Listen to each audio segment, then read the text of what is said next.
Welcome to another episode of ComSpeak. Our guest today is Nandita Lakshmanan. She is the founder and CEO of The Practice, a public relations firm headquartered in Bangalore. Welcome, Nandita. Thanks for joining us on ComSpeak. Thanks, Amith. Great to be here. Our pleasure too. We'll start by asking you the question we ask all our guests. Tell us about your journey of how you started in public relations. Well, I was influenced by my sister who was working at Corporate Voice way back in 1991 in Bangalore. And when she found this job, of course, it was a profession none of us had heard about. And slowly she started, sending me information. And there was this article in Business Today, which spoke about this new founded profession and how there were these few firms that had really kind of set shop in India. From there on, I decided to do a course in public relations. And then, as luck would have it, just as I was completing my course, I met an old classmate of mine from college who was working with Prema Sagar. And Prema had a city guide. She was running a city guide at that point in time. And she said Prema was setting up a public relations firm, and if I'd like to come and meet her, which I did. And, within, I think, a 30-minute conversation, I walked out with a job in hand in public relations. Wow. What employee number were you at Genesis then? I was employee number 3. There was a lady called Geeta Singh, Archana Jain, and then there was me. And tell us your sister's name so people can also say hi to her online somewhere in the future. She's Ranjita Menon. Right. Yeah. And who was this friend of yours who told you about Genesis? Sanjana Malhotra. She was amongst the earliest editors of City Guide. I see. Interesting. And then tell us about your journey. You began in the New Delhi office and then you moved to Bangalore a few years later. Tell us how that entire thing panned out. Well, in a year and a half, Amit, I still remember the date. I stepped foot in Genesis on May 23rd, 1993. And in February of 1995, I was in Bangalore to set up the first office for Genesis outside of Bangalore. It was a wonderful journey, and I think I've said this earlier, but it was a time when I was just about 25, and you always have these conversations at home about follow the rules or else. And again, as luck would have it, Prema wanted to set up something in Bangalore, and she asked me if I would, move. And I was more than happy to do that. So, yeah, I just packed my bags and landed in Bangalore. So you became the first Genesis team member to set foot south of the Vindhyas in a way. That's right. Right. So tell us how your transition from being an employee at Genesis moved into becoming an entrepreneur. What led to that? How did you set up your firm? Tell us about that, please. So that again, I had, resigned from Genesis, and I was just kind of wondering what to do. I had interviewed in a few corporates until somebody reached out to me and told me that, why don't you set up on your own? And, my then husband they came from a business family, and I come from a family of journalists, there wasn't a single businessman in my family. So he nudged me and he told me, why don't you just set up something on your own? So I started doing a few assignments, always thought that I could become an individual consultant. But one thing led to the other. I think I missed working with a team, the excitement of having an office, etc. One thing led to the other. It was very organic, Amit. Nothing planned. And yes, the practice was founded in January of 2000. Wow, 21 plus years now. What was the story behind naming it The Practice? In Genesis, I used to manage a lot of tech brands. So here I was, a master's in literature and working with Spark Systems or Sun Microsystems. And, in that time, it was digital equipment, DEC, Intel. These were some of the clients that we worked with. So when I set up the practice, it was meant to be, it was a time of the startup boom in the year 2000 in Bangalore, in India, and especially in Bangalore. And I wanted to, in verticals, right, in healthcare, etc., in law, you call them practices. And so I wanted to set up something for technology startups. And so it would be a vertical and therefore the practice. And of course, the PR stood out for me, and the name stuck. Interesting. So tell us a couple of things on trivia. Who was your first employee at the practice, and which was your first client at the practice? So my first employee at the practice was Somashekar, who was my assistant and continues to be my assistant. He's worked with me now for 25 years. And my first client was Unimobile, which was actually Graycell Technology, started by a poster boy of tech startups, Rajesh Reddy. And so he, we signed him on as our first client. Interesting. Well, thanks for giving us insights into this origin of the firm. I'll now move to a bit on campaigns. We'll talk of 2 or 3 different kinds of campaigns. Tell us one campaign that you, till this date, feel proud of having worked on, built, created. I'm sure there are many and hundreds of those over the last 20 plus years, but there's one always that you may hold dear and you would love youngsters to look up, read about that campaign. I know your firm also made it to the Cannes in a big way a few years ago. It could be that campaign or any other. Talk about one campaign at least that stands out for you in all time. So I just feel that, Amit, there are a couple of things that I'll speak about. One is a campaign, which was the launch of the Bangalore International Airport. Few people know that we were behind that launch, and it was very exciting. And in fact, I was in 2 minds whether to take that project up because it was mired in controversy. There was a lot of white collar activism. There were a lot of people, very senior corporate stalwarts in Bangalore who were against the airport.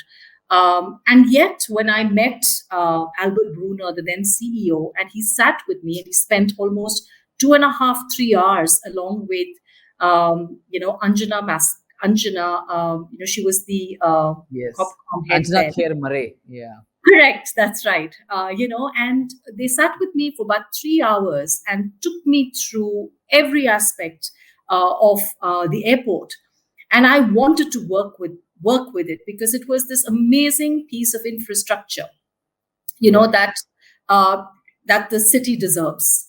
So it was rather brave of us because I hear a lot of people at that time, and I'm talking about, I think, 2009, did not want to touch it, because they all felt it's not going to take off. But I think it was the belief that, when you, get into a crisis with facts, you can win. And it was a very challenging project for us. But I think the client and us, we were partners. And I think that saw us through. And it was delightful we spent the night at the airport, the day it launched, and we spent the subsequent days and nights at the airport just managing things. It was a high. It was a high. And today, when you look back, and every time you pass that airport, right, it brings back such fond memories. And surely, it's one of the finest pieces, infrastructure projects that our country has today. Right. Absolutely. The other thing that I'm very proud of is, of course, our journey with Infosys. And a lot of other sectors, Amit. For me and for the practice, we want to see the entire time span of an industry. And Infosys allowed us to do that. They were a $360 million company when we signed them up in December 2000.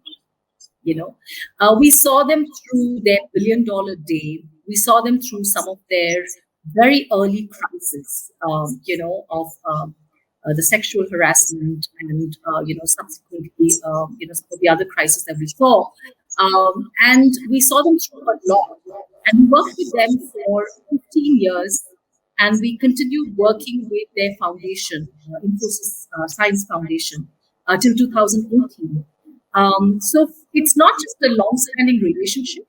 It's about seeing a company and an industry through a complete life cycle. And that's what makes it very dear to us. Fair. So within these two, you mentioned the Bangalore International Airport and Infosys. Is there any one campaign you worked on beyond the launch and beyond the long-ranging work that stands out for you as a campaign that people should look up and read and learn from? Or is there any other campaign you want to refer to that you worked on that you still think of proudly? And you can talk of the whole Cannes Lions experience as well if you want. That was with HP. It was called, the Right to Read, as in WRITE, and this was for the printer group, IPG group of HP, and I think it was way back in 2012, where we actually brought, we did a whole storytelling contest. We brought in Katha as an NGO. We partnered with Prasoon Joshi, who was part of the jury. And of course, there was, Geeta Dharmarajan, the very dynamic founder of Katha, and we brought them together along with IPG. And we ran, I can't remember how many cities, but I think we touched several hundreds of school children across the country. And we ran this entire context, which was finally published into a book. So it was a 6-month campaign that ran. And truly it was stakeholder engagement, where we brought in, multi-stakeholders and ran the campaign. And then we launched the book and brought the children into Delhi for the launch of the book. So it was a very heartwarming campaign. And of course, it was the first ever Indian campaign that made it to the shortlist at Cannes. Yeah, I remember that news being a big deal at that time, because very rarely do Indian PR firms make it at that level. And I think you were the first one to reach that level, and it's really fascinating at that time and inspiring too. So thanks for sharing that bit on the various brands, campaigns, organizations you've worked on. I'll next move to an area of the future. How do you see PR as a profession, a practice, evolving in the next 5-6 years globally and in India? It's going to be very exciting, Amith. It's going to be very exciting. Just see where we are today, right? And, Amith, I must say that I define public relations as a discipline. It's far broader than communications. So when I talk PR, I'm not talking communications. I'm talking about, a discipline that, works to establishing sustained relationships with stakeholders. So it has stakeholder engagement at the core of it. Just look at where we are in the world. Everything is upended. Technology is kind of sweeping away the old ways in which we lived and worked and played. We're in a time of fake news. We're seeing so much of polarization. We're seeing so much of information asymmetry, right? Now, in an environment like this, there is nothing but public relations that can actually help make sense and help institutions, entities, individuals navigate through this time. Right. So I'm very excited about the prospects for public relations in the next, several years. And I tell all my colleagues, right, I think this is the best time to have set foot into this profession. I think we need to kind of go forward with a lot of confidence, to say that we're all in the right place at the right time. True. Thanks for that. I'm just going to move away from the work talk to a couple of questions on things beyond work. First, tell us about your childhood, where you grew up in, how was life in school? Throw some light on that so that people who don't know you too well get a little glimpse of your younger days as well, please. So I grew up in Delhi, and I had a happy childhood. I was, quite participative in a lot of the extracurricular activities, and I think I was a fairly good student as well. Which school did you go to? I went to APJ school in Sheikh Sarai. Okay. And then, we lived in this wonderful community called Press Enclave. My father, as I said, was a journalist. So it was always playtime from like 4 p.m. to 6:30 p.m. So there was a lot of running around and a lot of activity. And then you come back home and then you kind of try and, not do the work that you're supposed to be doing, etc. I was a copious reader. I read a lot. And I read subjects and books that I should not have read at my age. But I think this was because of the influence of my sister, who was 3 years older than I. But everything she read, I read, just that I was much younger. So it was a lot of books, a lot of play, and yes, the regular stuff as a student. Nice, thanks for that. Tell us about what you do currently to unwind beyond the practice, beyond your clients? What do you do to take time off from your busy schedule? Well, I just shut myself in my room and spend time with myself. So do nothing. I can just spend hours with myself. I love my own company. Sound like a megalomaniac, but what I That's do. okay. And yeah, solitude Oh, really nice. helps me unwind. Now, I remember you telling me a couple of years back when we met for coffee that you were doing something in the area of handicraft and textile. Do you still do something like that, or do you want to talk about that as well? Yes, actually, I do. This was a time, Amit, that I took a sabbatical. Maybe we met when I was on a sabbatical for almost Right.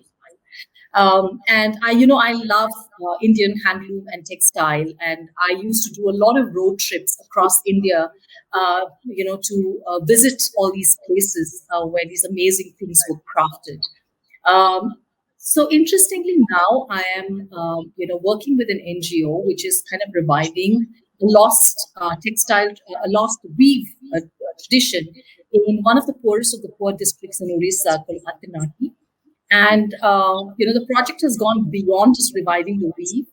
This NGO that I work with, Maunadvani, has done a phenomenal job in kind of uplifting this district from poverty, and taking a very holistic approach to growth. So I've been involved with them, and I think it's just been such amazing learning. And I hope that I get to visit that place very shortly. Great. Thanks for sharing some thought on that as well. I mean, these are all interesting things that one listening or watching this interview can always look up, read more, find out more about, and get fascinated by. Thanks for sharing on that. I've heard several Indian CEOs talk on various things about PR, but you're one of the few CEOs I hear very often talking about the importance of measurement in PR. So for this interview, I said I should ask you a question on measurement. Just throw some light for younger people, for even older people watching this interview, on what measurement in PR actually should mean or means to you, or what is your thought on measurement in PR in a small way. I mean, there's lots one can talk on measurement, but in a nutshell, what is measurement in PR all about? If you can throw some light on that, that will be helpful. So, Amit, I've always wanted to I feel our industry has not spent adequate time on measurement and evaluation. And it's almost done as an afterthought at the end of a campaign. But I think it starts from the very beginning, to have clarity on why you are doing what you're doing, the journey that you want to take as a brand, and to ask all those questions that gives us clarity, in identifying the right kind of stakeholders, in actually making true impact, and not just doing a bunch of things, and worse still, just kind of keeping a bunch of press clips in front of the client. So it starts at the very beginning with asking the right questions to get clarity on the journey that you want to take the brand on. So that is, and once you do that, everything falls into place. And in certain cases, less is more. You will end up doing less, but that does not mean that your work comes, the cost, the investment that you make is also less.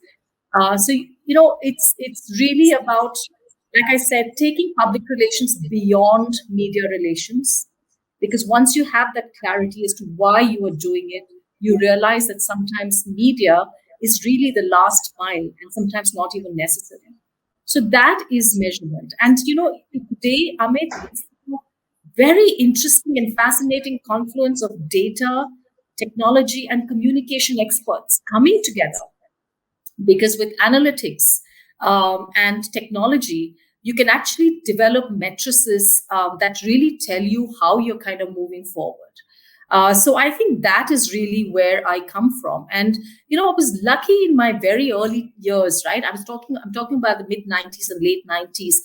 At that time itself, we had abandoned, this evil that I say of, AVEs, and it's really not a measure. Right.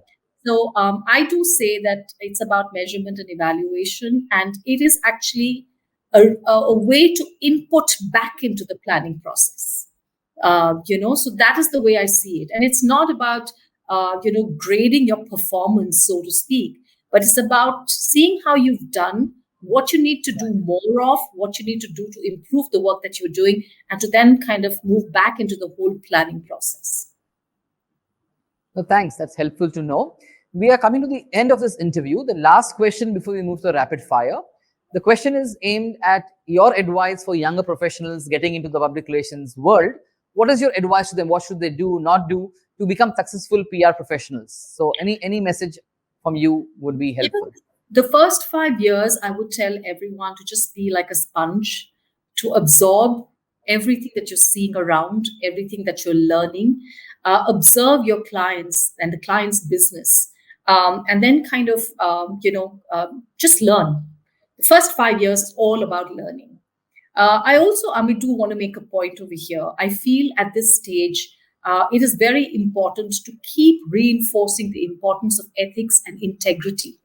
I feel, somehow that in today's age, we're a bit casual about these two things. But public relations is a very serious function. We are the conscience keepers of our businesses.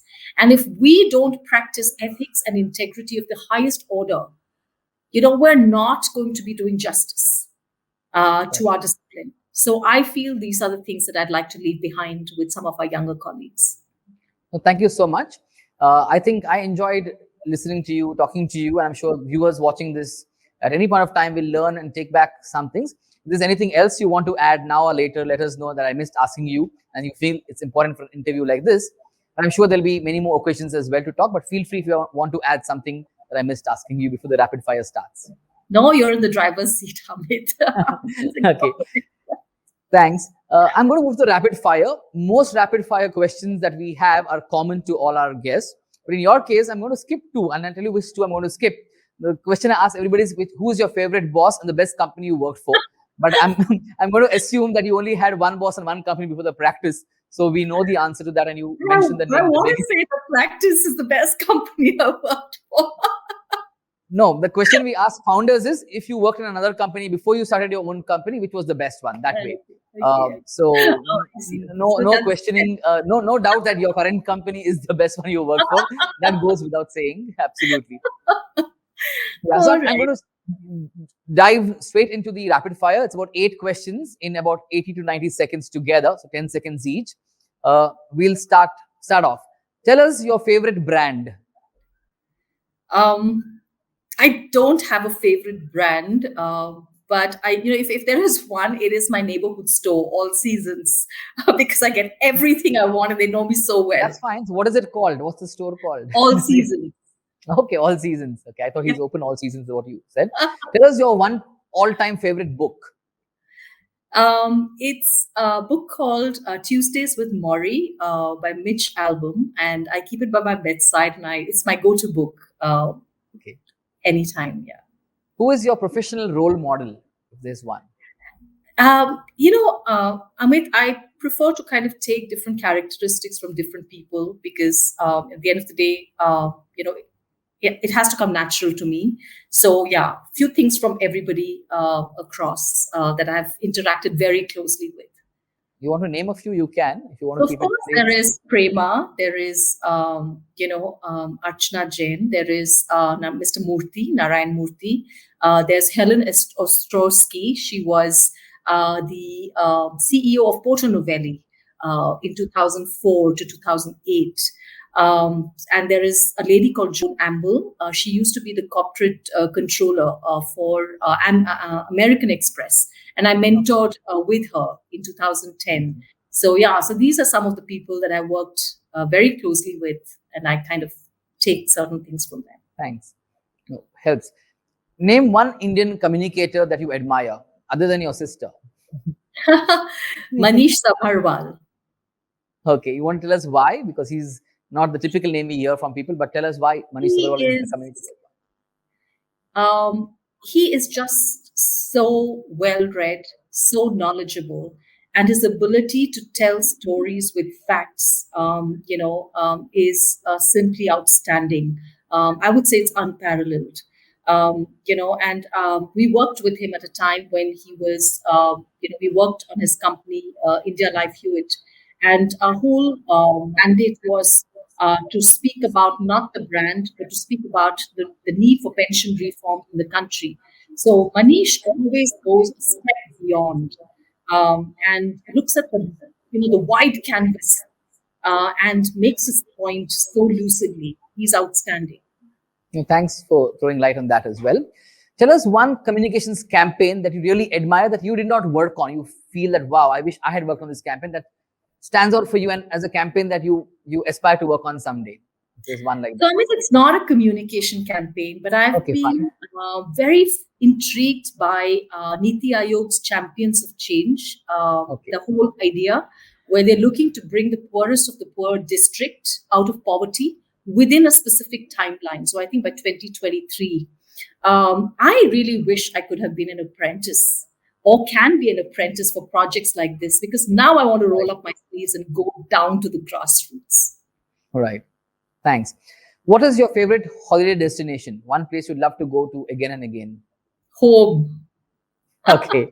I just want to, yeah, The I've final just, two questions. What is the one thing you have learned in the last 12, 15 months of being in a different kind of setup that all of us have been in? There is that one learning for you.